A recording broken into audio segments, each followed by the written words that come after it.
酒量变差了吗？怎么半壶就喝成这样了？阿叶，你怎么样？我没事，可能有点喝多了，不太清醒，甚至莫名有点冷。那阿叶，你觉得这里熟悉吗？古雨雾啊，是挺眼熟的。那有没有可能，你曾经真的来过这里，只是你忘了？你要是不记得的话，我可以帮你。对不起啊，风起，我可能喝多了，有点不清醒。有什么事明日再说啊。我送你回去。不用，我四处走走，清醒清醒。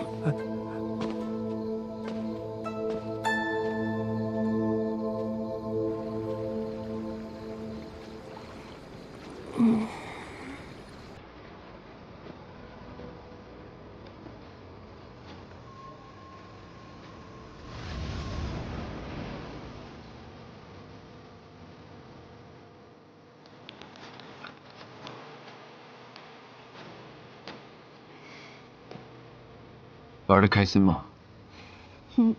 开心啊。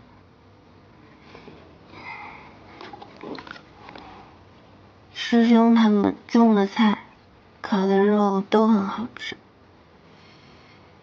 你的手好暖和啊。醉了？没有，喝的不多。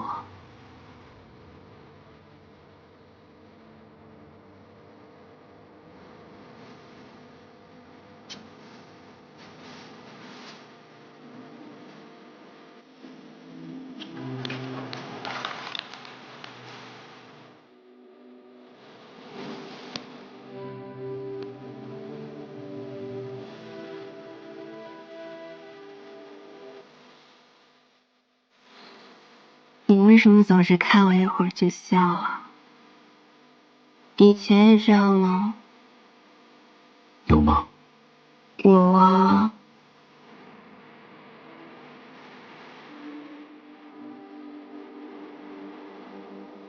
那就是有吧。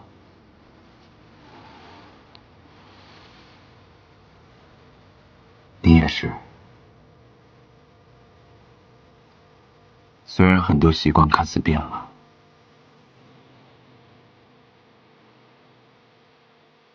可我依旧觉得，你还是原来那个你。我还以为这18年的魔域经历，已经让我彻头彻尾的换了个人。只要神魂未灭，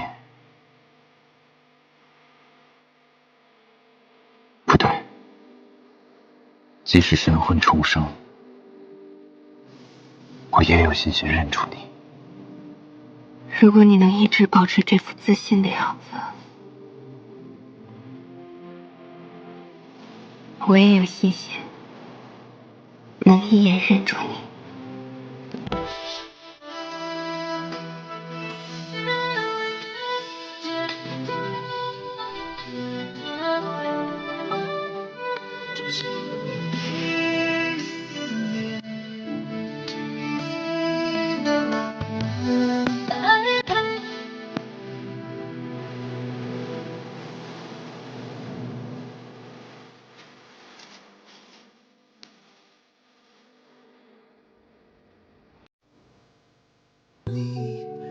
寒风月里。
好冷啊！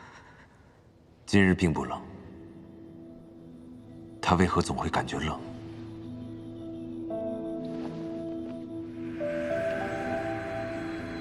他体内怎会有如此旺盛的寒气？这寒气又是从何而来？要不要我给你拿？不用。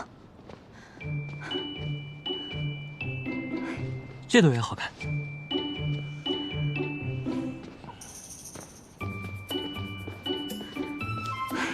黑城主，我上次已经跟你说的很清楚了，对吧？是啊，你说强扭的瓜不甜吗？那你还想怎样？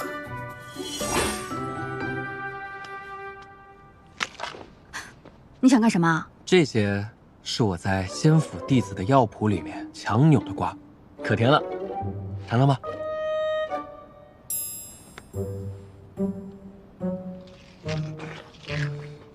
甜，是甜，是不是？不过，嗯，我不稀罕，你能怎么样？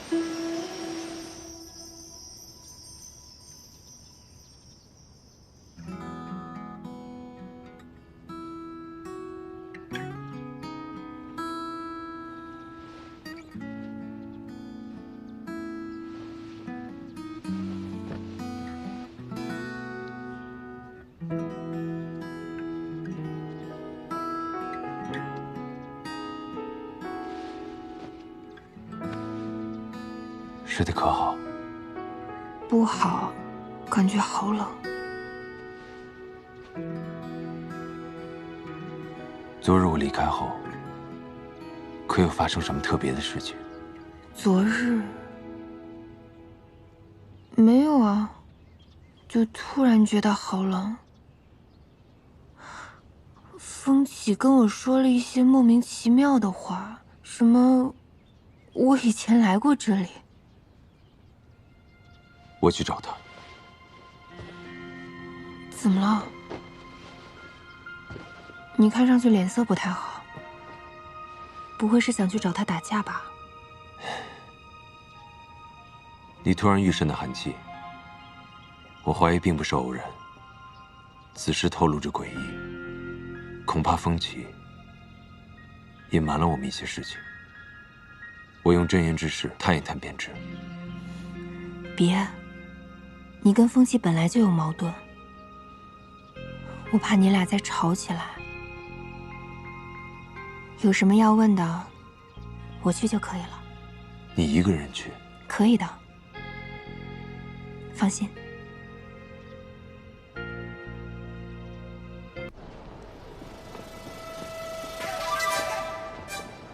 今儿接了一单大活，老规矩，兵分两路，保质保量，动作慢的。请客喝酒。师祖，师祖，师祖，师祖，东城已经下令不准苛待仙府之人，这厮方才却在街上欲将几名仙府之人掳了去。我也只是奉命行事而已。为何搜捕仙府之人？上头命我们加紧搜捕仙府之人，将他们带回魔宫，剩下的我不知情。于何处搜寻？我们兵分两路，在东城与鹤仙城搜捕。任何一个仙府之人，都有可能是流落在此的庭燕。我不能让他有一丝遇险的可能。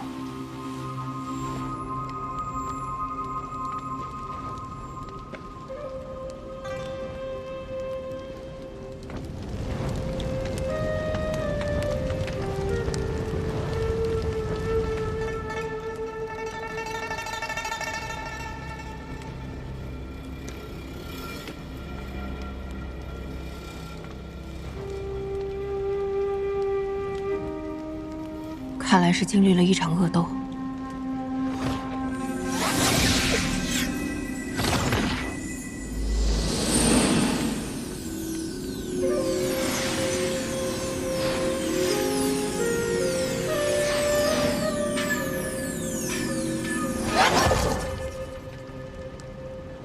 待我攒够了2000魔石，就就带家里那个倔老头去古雨屋安度晚年。说不定，他也就不想逼我复仇了。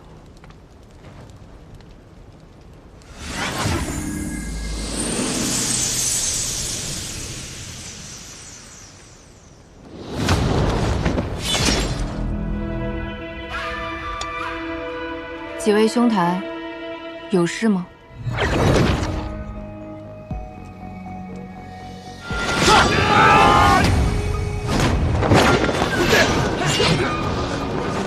当心，他给分过来！先府之人必要活捉才有用。他是不能让你们如愿了。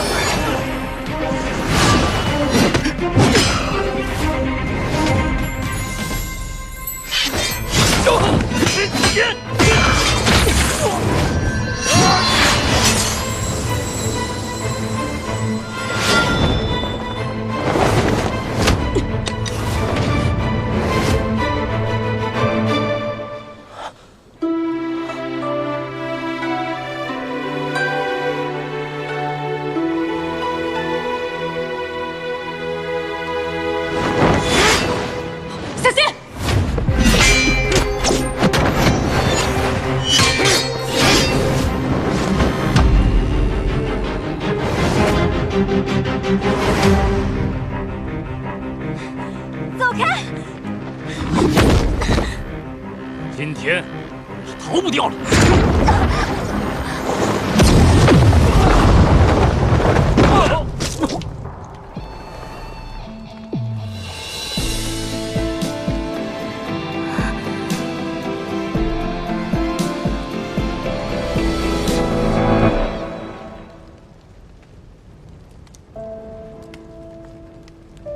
多谢恩人。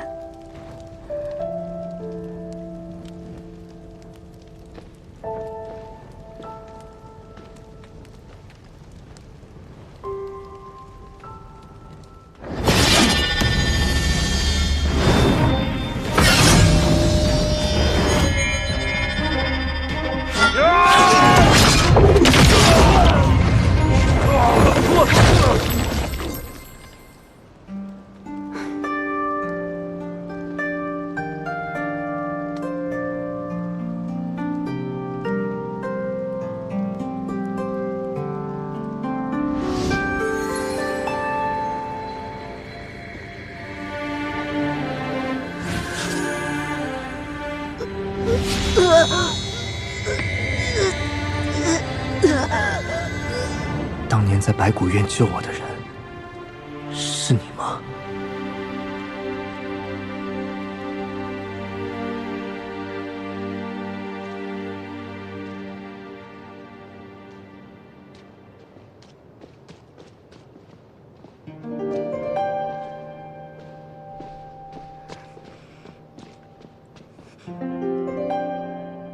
再跟我就杀了你。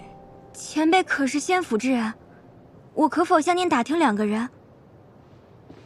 您可知慈藏道君和他的道侣廖廷彦现在何处？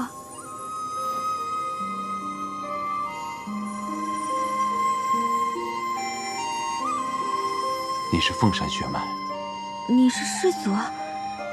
你真的是师祖？我是周叶青，周青儿的女儿。您和燕姐姐救过我的。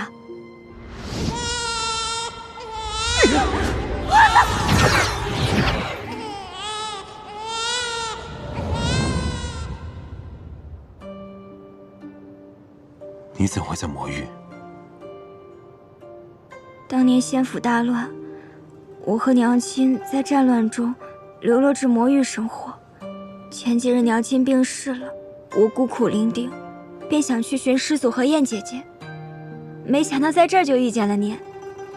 我请师祖允许我跟随你们，我什么都会做的。娘亲说过，燕姐姐喜欢玩乐，您忙碌之时，我可以陪燕姐姐玩。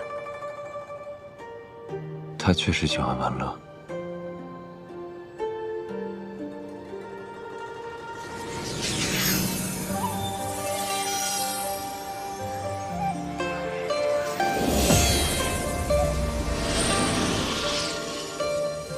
有了这道防护屏障，以后再也不会有人认出你是凤山后人的身份。你去找东城城主，他会安顿你。谢师祖。那您呢？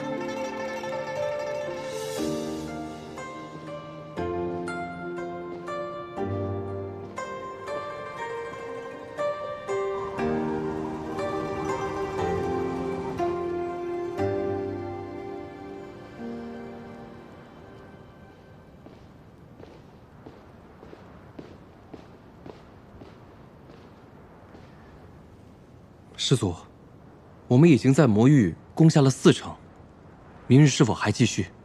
当然，鹤仙城是东南一带的中转之地。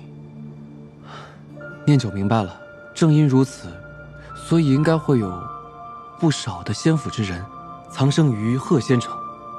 弟子明日就通知下去，明日即刻出发，务必大张旗鼓。那是自然。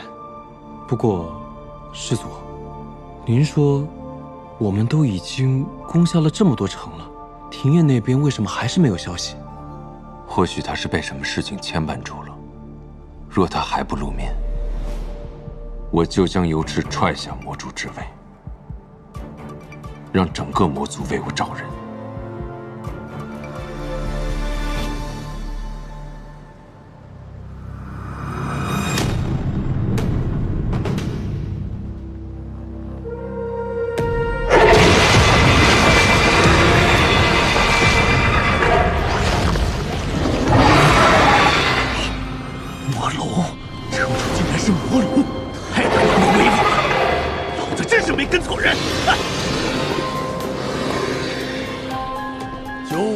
城主和慈藏道君大名，听闻魔域多城在2位接管后皆安宁无虞，纷争平息。鹤仙城城主鹤嫂愿携全体魔将效忠2位。打开城门！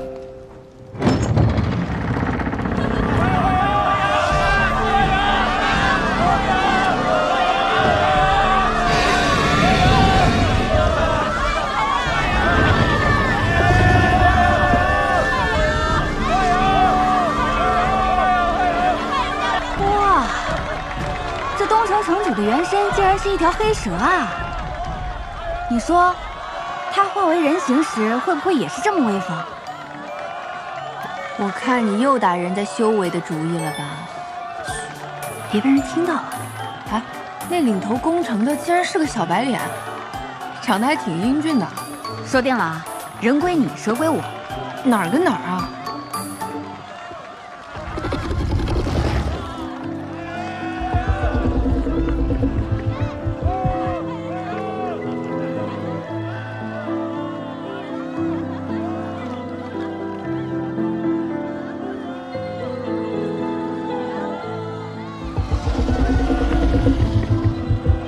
这黑蛇城主可真厉害，短短10日，已经快将这魔域10城拿下了。那可不，毕竟这东城主背后啊是仙府老祖宗司马交。他是司马交，不可直呼慈藏道君的名讳。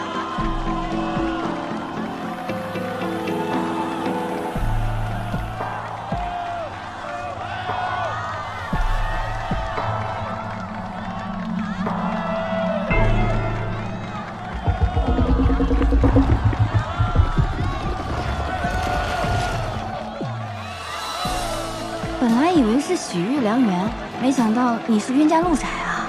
这司马交不该是个青面獠牙、身高2米8的大魔王吗？啊，怎么一副小白脸的模样？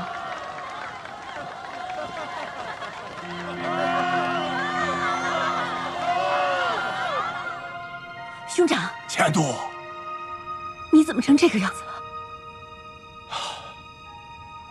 都是那个司马交，让我如今苟且偷生啊！你呢？你这一路过来，想必也遭遇了很多艰险吧？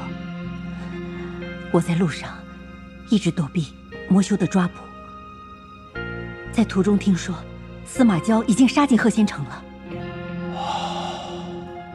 哼，来得真快呀！司马交融合了仙生灵火，比当年更强大。他这一路上杀了我们施家不少族人，相信很快就会找到你我了。千度，司马娇再强，如今他也敌不过我们手中可以制衡他的法宝。兄长说的是廖廷燕？对。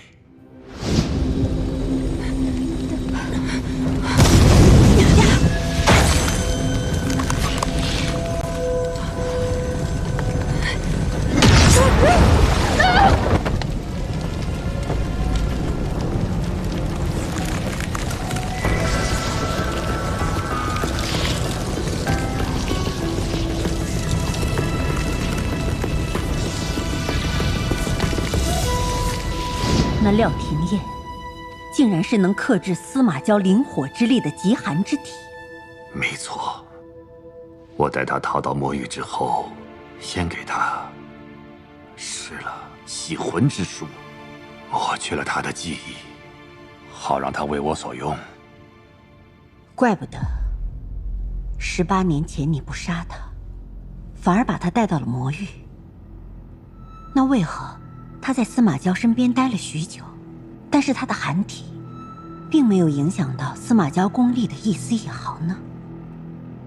他似乎忘了如何调动极寒之体，这便是我时常要给他吸髓的原因，就是为了能够激发他的极寒之体，杀死司马娇。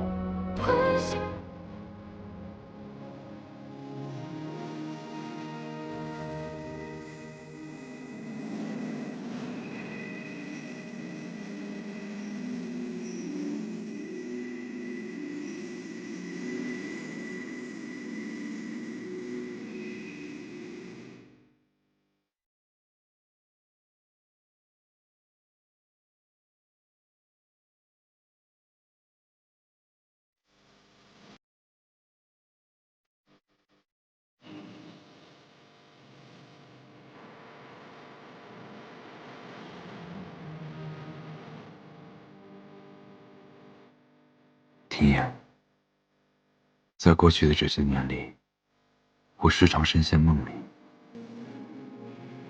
可梦里从不曾出现你的身影。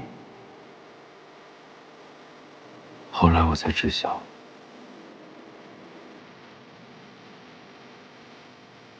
最可怕的并不是死亡本身，而是它所带来的离别。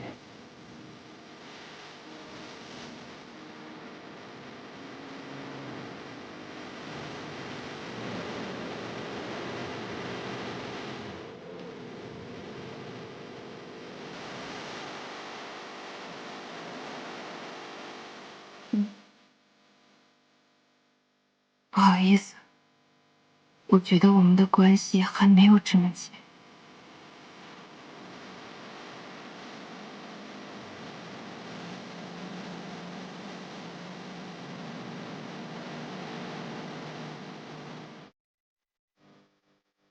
哦，这个盒子是什么？快别知道。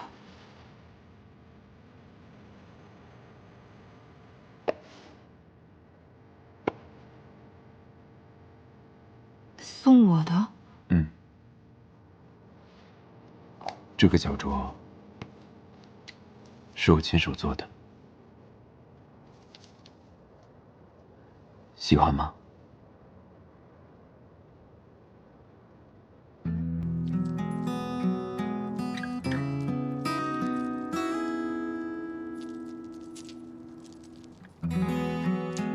这个脚镯是用来困住我的吗？它是用来保护你的。那外面的结界是怎么回事啊？也是如此。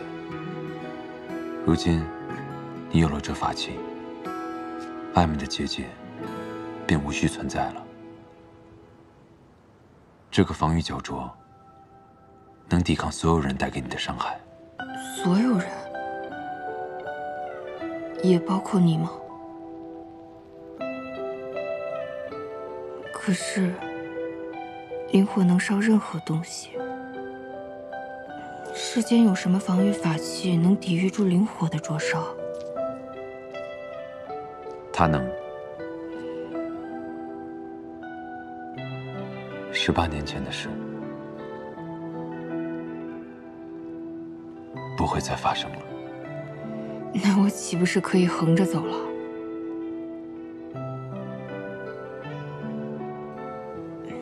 那谢了。我知道你的心里还是愿意相信我的。他对我身体的原主，是不是有点太爱了？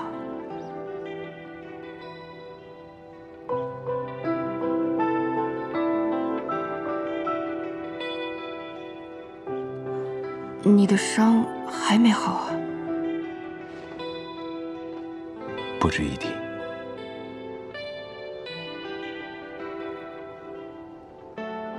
我曾经在失去你时，独自登上过这塔，恍惚间觉得，过去这10几年，比囚在这三圣山中的500年还要漫长。清醒一点，他做的这些都不是为了你。我们之间曾经有过很多回忆，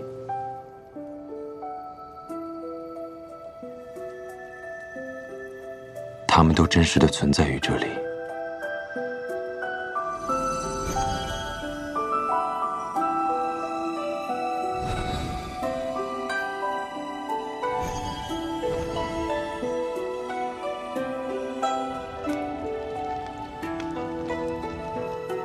不会改变，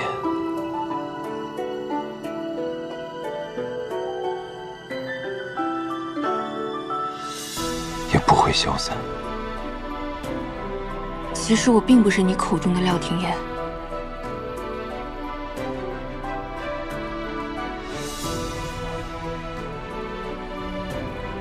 你我曾同生共死过，我怎会认错？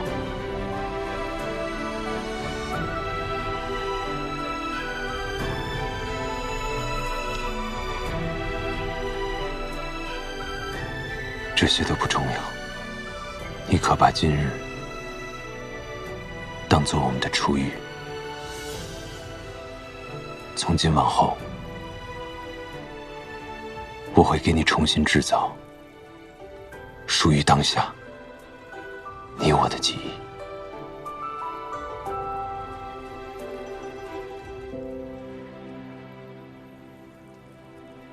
你可愿意？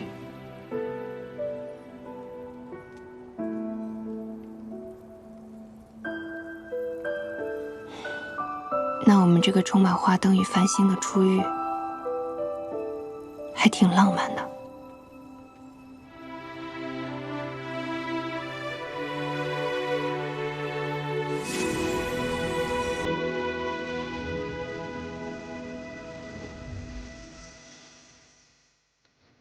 别人再厉害的伤口，经我治疗都会好，怎么到了你这儿这么难以愈合？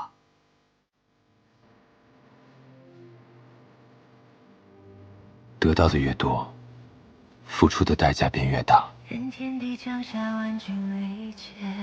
好吧，本来想当做见面礼的。几时留光手来锦绣万千，顷刻间化成爱与之间。当阡陌一面山河明辨，多少灵魂遁入一谎言。风一脉，灵火相牵，不见天明，偏与你缠绵。追爱万丈，如大雨滂沱天地间。风月醉师祖，我专门打的蝴蝶结，是不是很可爱？惹不来一生时光，就算这一世万劫不复，也仍要和你纠缠生生世世。可是有发现释千缕的踪迹。报告城主，有个弟兄传信称看到了释千缕，可惜我等追上时，只见到了这辆无人马车。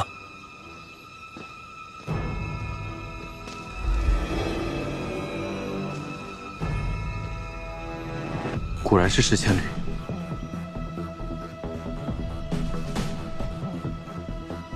在那边，追！是，走。你在看什么？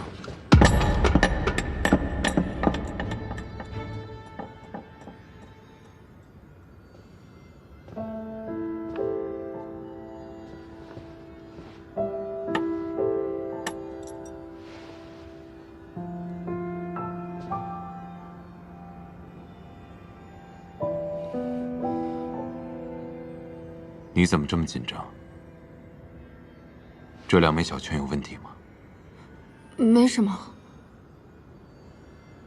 不对，你怎么会在这儿？我来找你，发现你一副失神的样子，我怕你吃了丹药不适应，在这里迷了路，所以来看看。你怎么说的这么理所当然？快出去！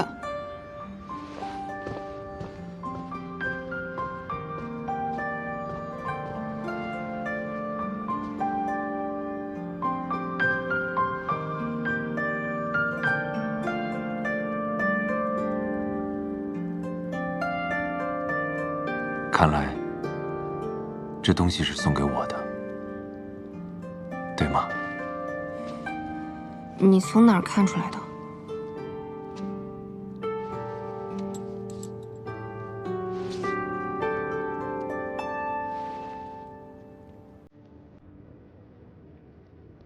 因为我戴着正合适。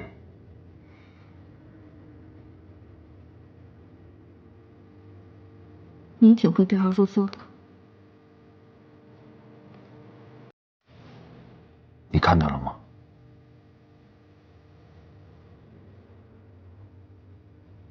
我看到了。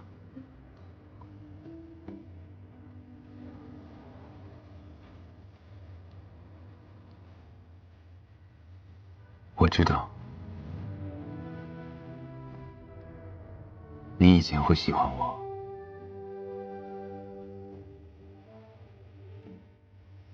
现在也会。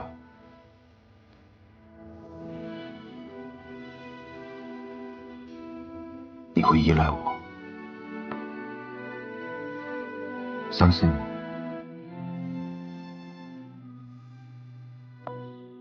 愿意一直陪伴着我。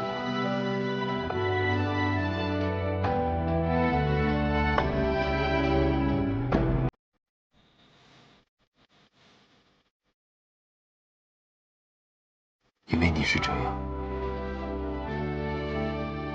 我也是这样。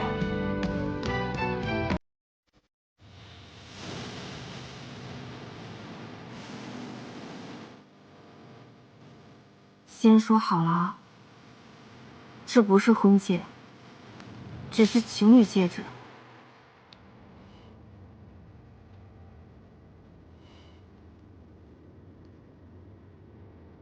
情侣？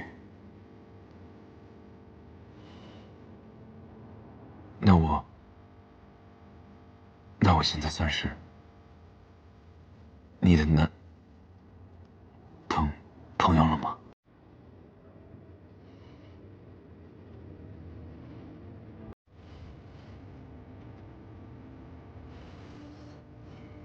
你别急啊，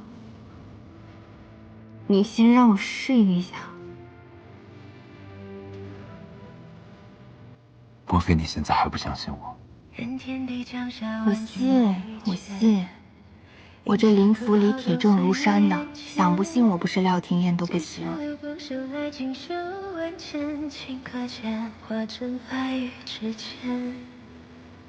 当羡慕一面山河明辨，多少灵魂堕入无垠谎言，风一脉灵火相见，你当然是廖廷艳。偏与你缠绵，最爱我。但我现在开始怀疑，如大雨滂沱天地间，廖廷琰不是你，从我见到你开始，你就一直是这个样子。不管你叫什么名字，我都不会错认。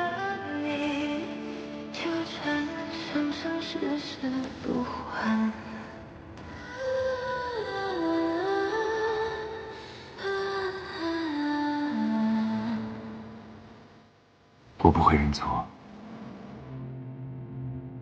是因为我聪明。如果你搞错了，那就没什么奇怪的了。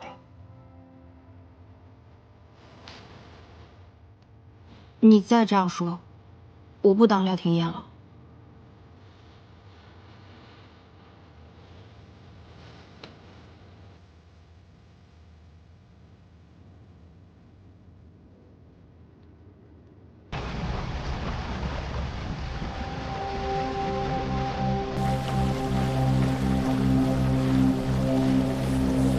主上，我已击杀那司马交，凤山血脉也已准备妥当。阴阳湖结界尚存，说明司马交并没有死。哎呀，区一个司马交都对付不了，若是本魔主在，定将重新集结魔族大军，亲自攻入庚辰仙府。主上，莫要再与他浪费时间做口舌之争。风起，动手！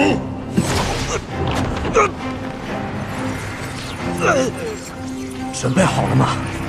我会让你每一分逼近死亡的感觉，都痛得很具体，好让你想起你所犯下的每一宗罪孽。放弃！放开我！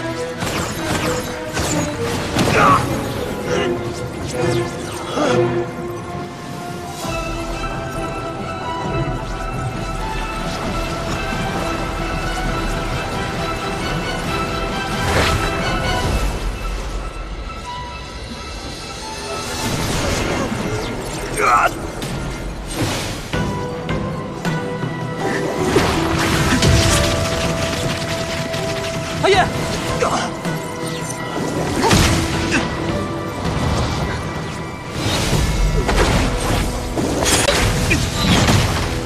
你敢利用我伤他？不愧是本魔主用血肉培养的刺客！你给我闭嘴！风起，加快开启血祭！想夺走我的东西，我偏不让你如愿！廖廷琰，记住，你是由我由赤幻化而生，今后你要为我由赤而战！蠢货，你在做什么？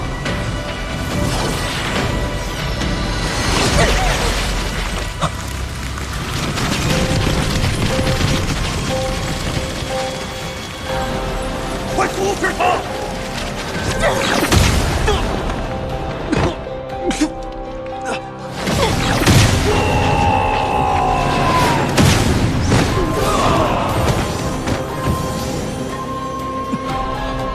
住手！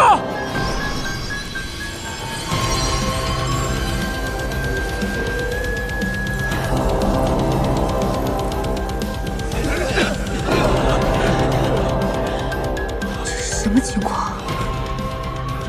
这韩宇竟并了魔主的内丹，他现在岂不是已经成了新的魔主了？你在说什么？荒谬！谁要当魔主啊？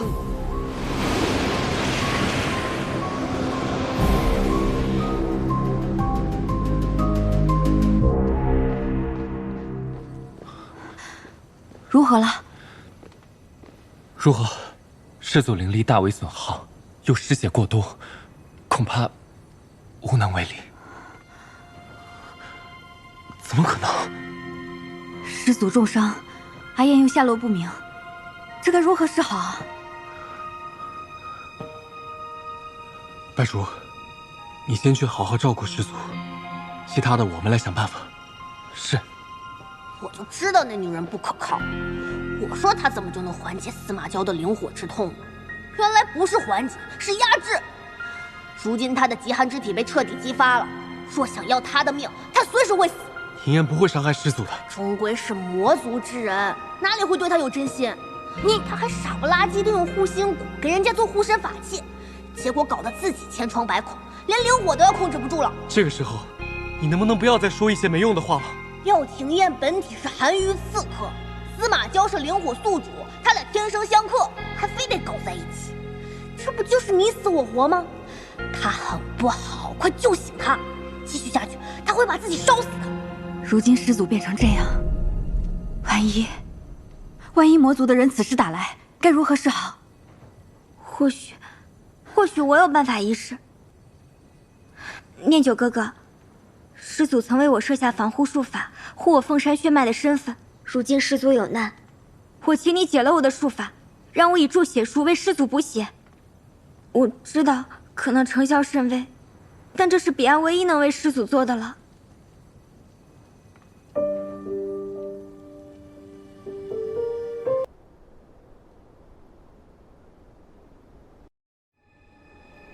殿下，这次为何会伤得这么重啊？澹台烬亲临战场了。澹台烬，澹台烬的兵马很快就会打到这里。若博山城再破，圣国将再无险可守。可现在的形势如此，未知奈何。殿下，国云本就盛衰无定，眼下的局面也并非你一人能左右啊。秉常，我乃萧氏子孙，父王可以不仁，但我却不能不孝。眼下战事不利，若我来日以身殉国，殿下，你千万别这么说。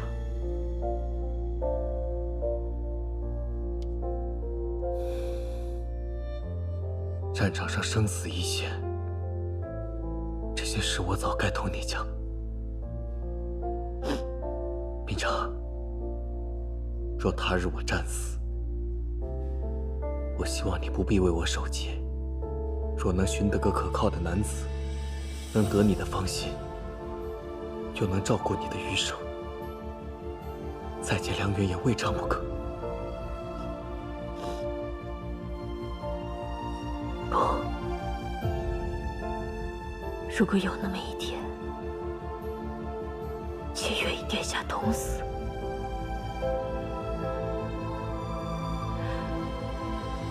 殿下，你不是说过，无论甘苦，要同我一起承担吗？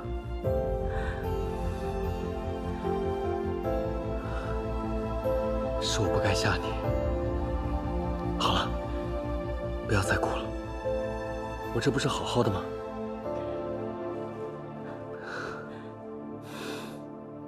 你放心，无论如何，我一定会护你周全。可是，若你连自己也保不住，又如何能保住我呢？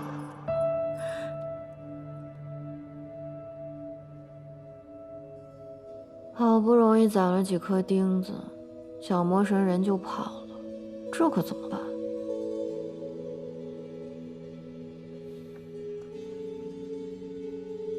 小陨星，我看啊，你跟那个小魔神一样，里里外外都是黑的，身上还这么多眼儿，跟他的心眼一样多。不如我就叫你小小静吧，好吧？小小静，还好你不会一声不吭就跑掉。若分开的时间长了，钉子说不定还会再缩回去呢。也不知他在战场上怎么样。澹台烬说，你若想跟他联系，可以写信交给乌鸦。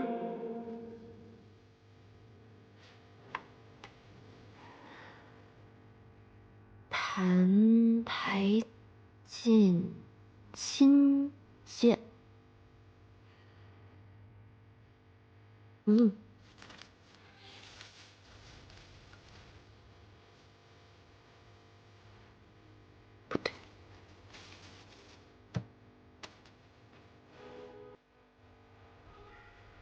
无夫亲戚。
陛下，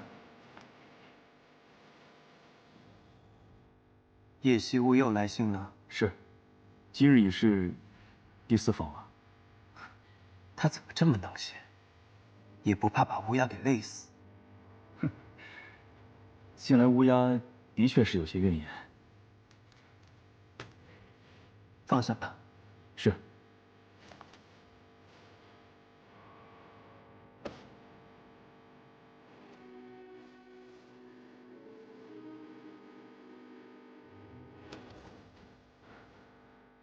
无夫近亲戚。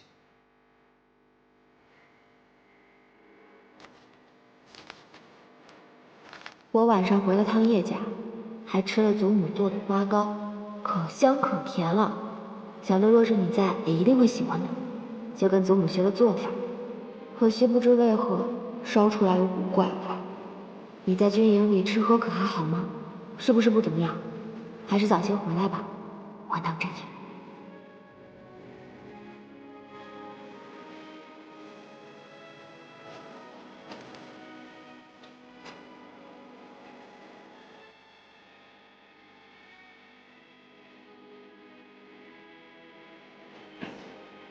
不行，不能被他看出来自己有意。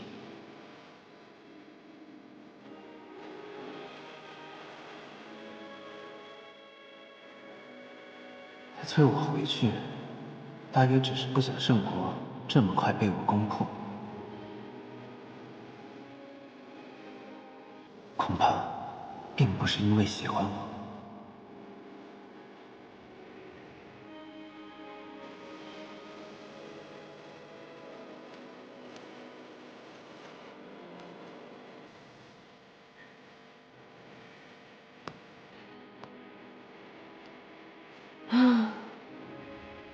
这人一声不吭走了就算，怎么连回信也突然多？萧凛一向擅长领兵，小魔神，莫不是中了萧凛的埋伏吧？哎，前线命我率一支部队立刻离京，明早就走，来跟你说一声。啊？哎，等等！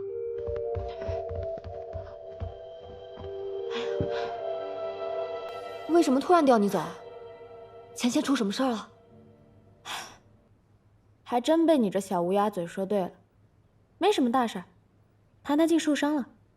啊？严重吗？我不知道，反正没死。你这么担心干什么？叶青羽也受伤了，不过不重。谭台静和青羽都受伤了。翩然，你能不能把我……不行，谭台静走之前严令过，你不可以出国都。哎呀，我就去偷偷瞄一眼，不会让他发现的。只要确定他没什么大事，我立马就回来。门儿都没有。这责任我可担不起。再说了，你想确定谭台静怎么样，是死是活，我帮你看一眼不就行了吗？你之前不是说不喜欢他吗？现在这么紧张干什么？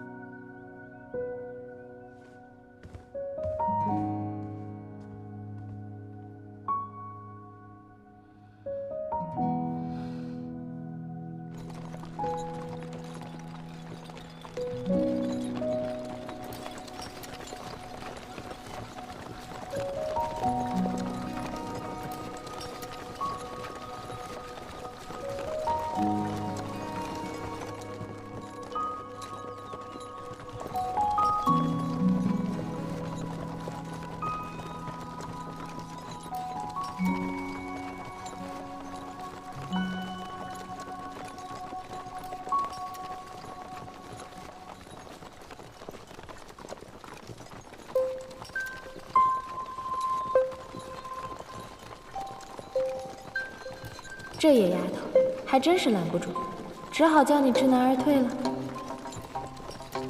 众将士听令，今日日落前，行军100里。行军100里，完了完了，李素素，你可真是自讨苦吃。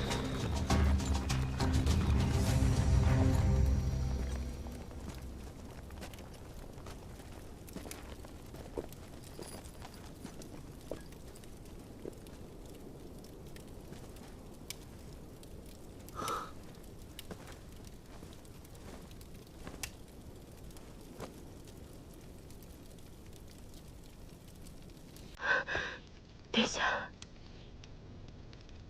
我不想走。秉承，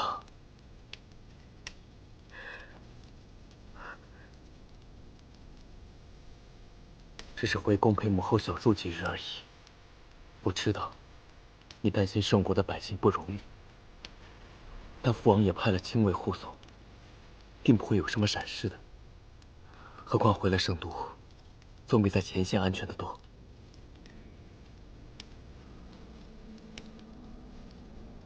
小慧，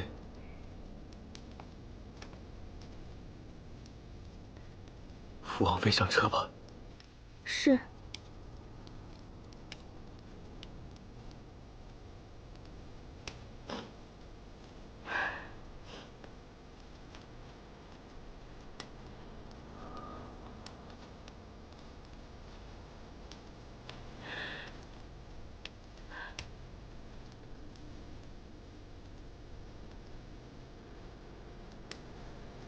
殿下，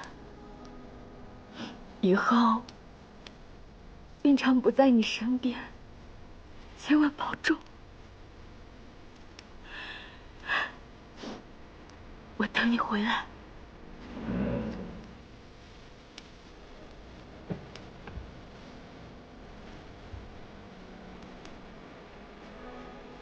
起驾！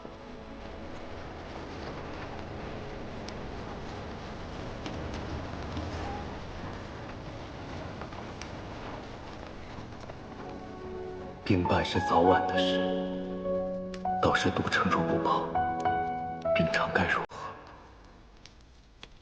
父王又该如何？宣城王侧妃自打进了宫，就日日跟着王后贵府，成了簪花小凯，还要跟着吃素，一点荤腥都不见，怪可怜的。你这做奴才的要同情起主子来了。殿下全家叛国，好不要脸，能留他一命，已属慈悲了。人来了。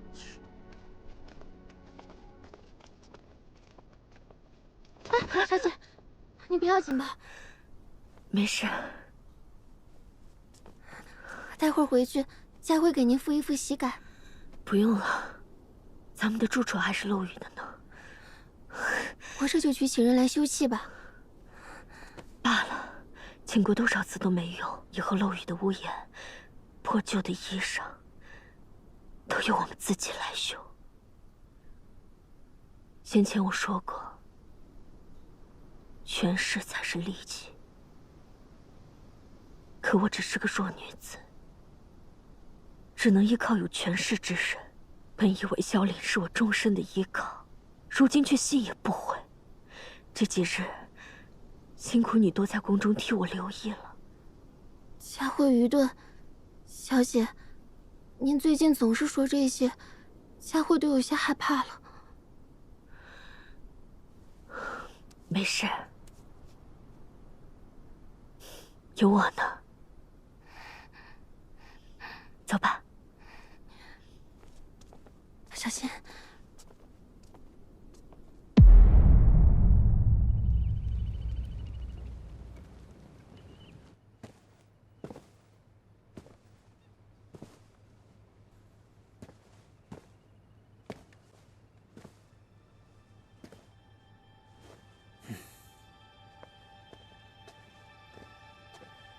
陛下，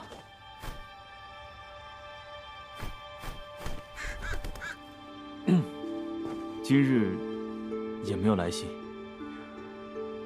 这都半个月过去了，可有问过乌鸦原因？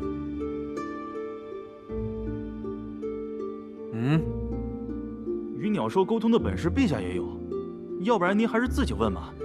这毕竟是您的家事。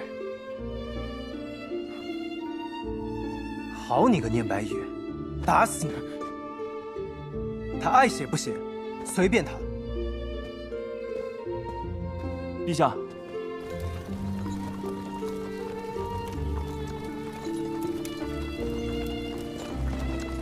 今日各位都辛苦了，好好休息吧。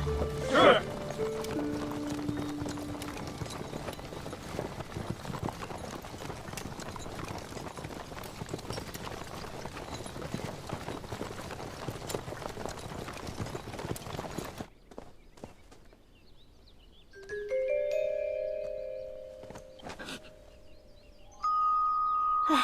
没想到你居然跟下来了，啊？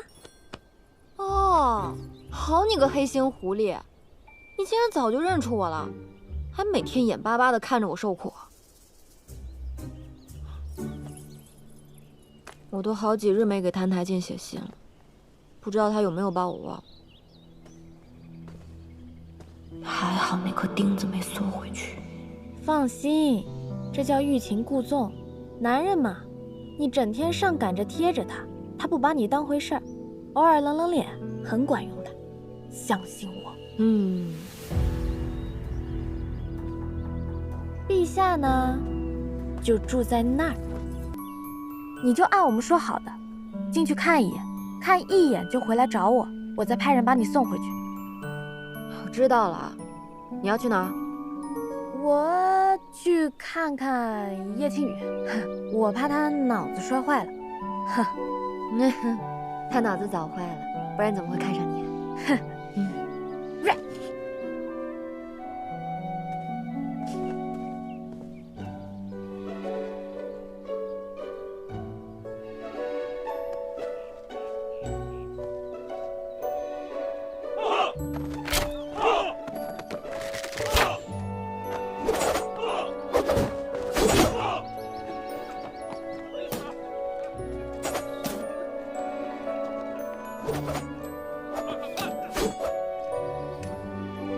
司令，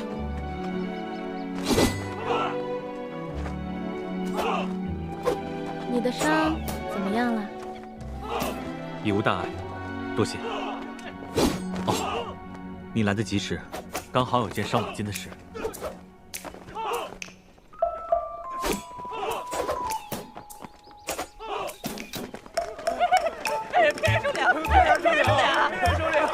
我之前是怎么教你们的？这才多少时日，你们就忘得一干二净。我不管你们先前是什么精怪化形，上了贼船，就连姑奶奶我都得夹着尾巴做狐狸。你们再这样下去啊，小心被我们那个陛下杀妖取代。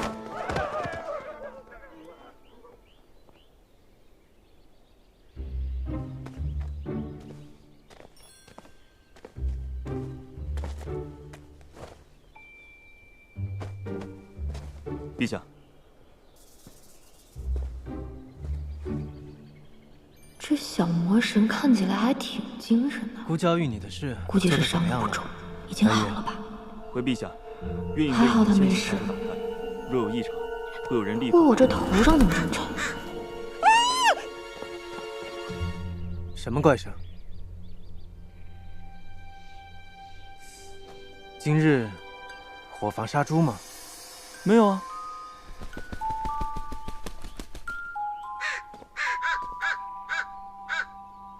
陛下，这乌鸦说他方才见到那个让他们一天送8倍信的女魔头了。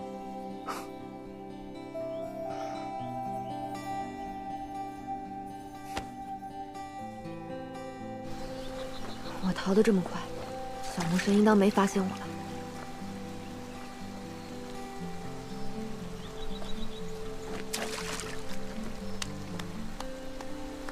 叶希沃，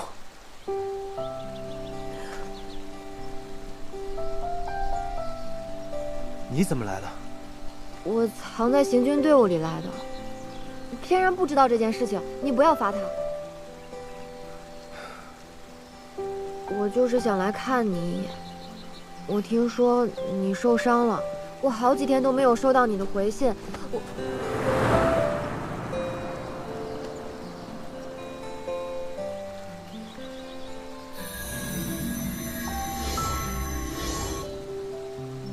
钉子，叶希沃，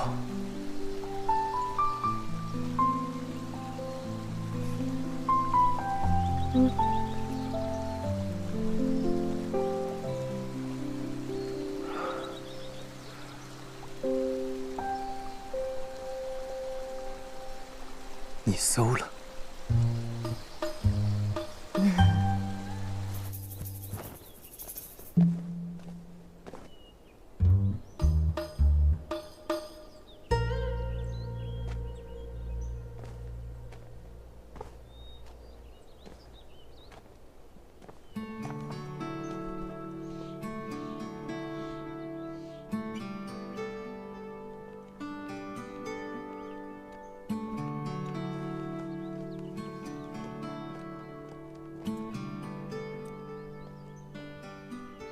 这衣裳不错，挺好看的。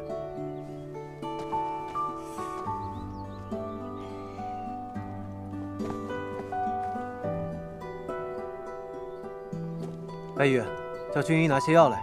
明白。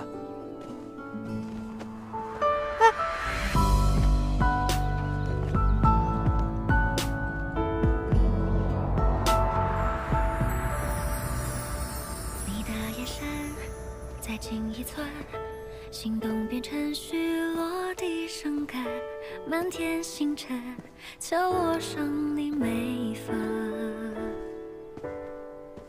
心有所想，日久月深，用星河作证，月亮作文，想要入梦来探你眼中春。我们见证旋动齿轮，一生只军中不比宫中，你这伤口若是不及时处理，会越来越严重，知不知道？我们虔诚叩动心门，一生只愿见一个人，为人都心儿子，不一旦结相称，心间恨别问能不能，知道是好是真。好了。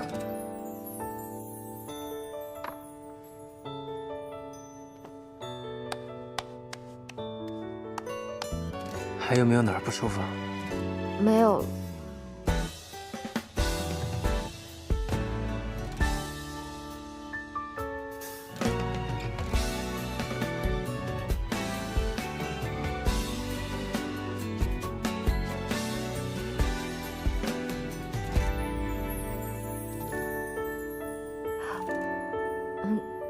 多谢你，我感觉好多了。我先回去了，我先回去了。小心点儿。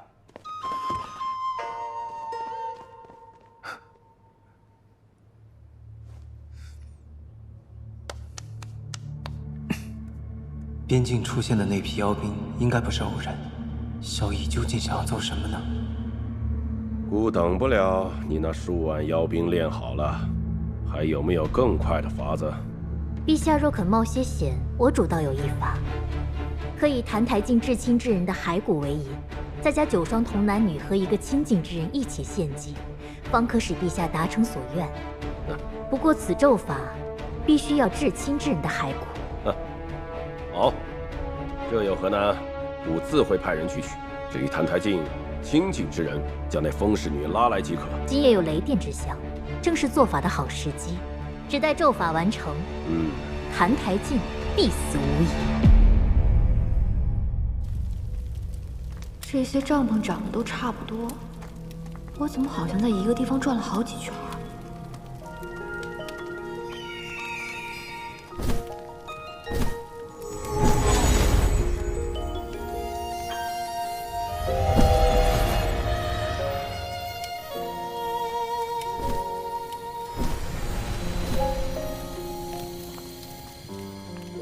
军中地形复杂，若是不识路，可以跟着3族进屋走。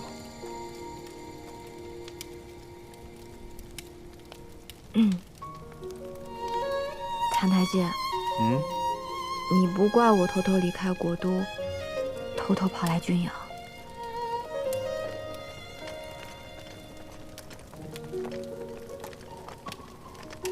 你为什么非要走着过来？那只狐狸分明就是在故意刁难你，想让你知难而退，你看不出来吗？那又如何？我难道要回去吗？我这人从来不走回头路，说了要来看你，就一定要来看你。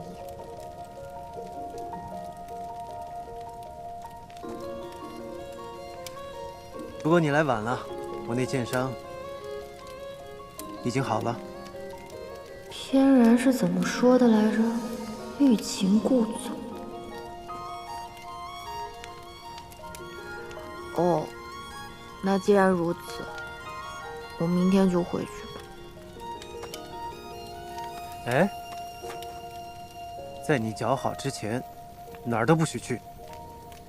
这又是什么道理啊？一会儿不准我来，一会儿不准我走，难道我是你招之则来，挥之则去的吗？你。叶希沃，你不要得寸进尺啊！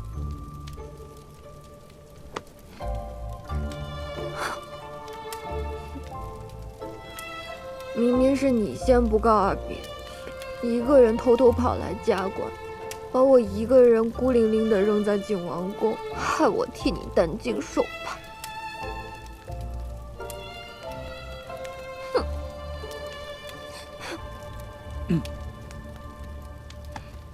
好了，以后不会了。好，偏然这欲擒故纵的法子果真有用，灭魂珠泪又在发烫。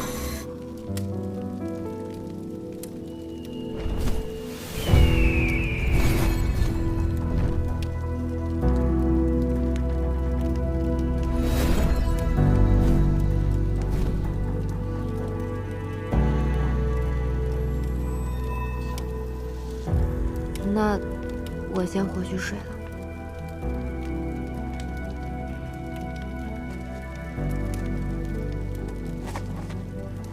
小心点儿。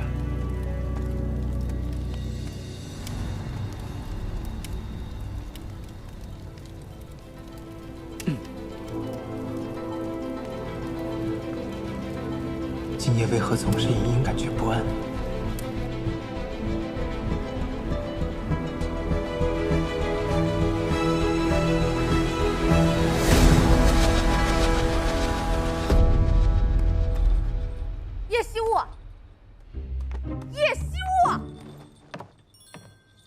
我的大小姐，你小别胜新婚，春宵一刻值千金，你在我床上干什么？你想害我被谭台烬暗杀吗？你滚他床上去！哎呀，我不去！不是你说的吗？欲擒故纵。现在身在军中，必须要时刻警惕。谭台烬是义军统帅，当以身作则。叶希沃，我真服了你了。我本来以为你早就会哭爹喊娘的跑回去，没想到还真被你坚持下来了。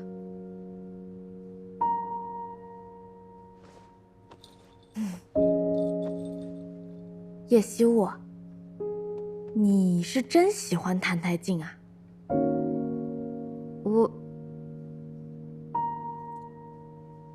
我也没得真心，缺德罢了。啊？我是说，我缺心眼。狐狸姐姐，一起睡觉吧。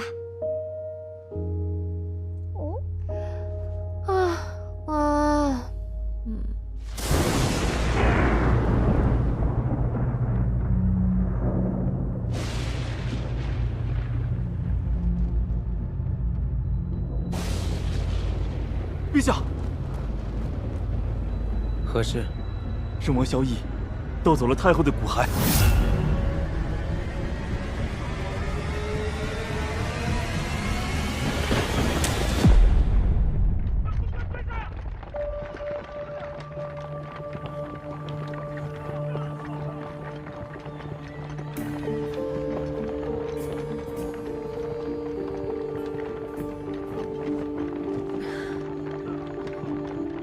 平然，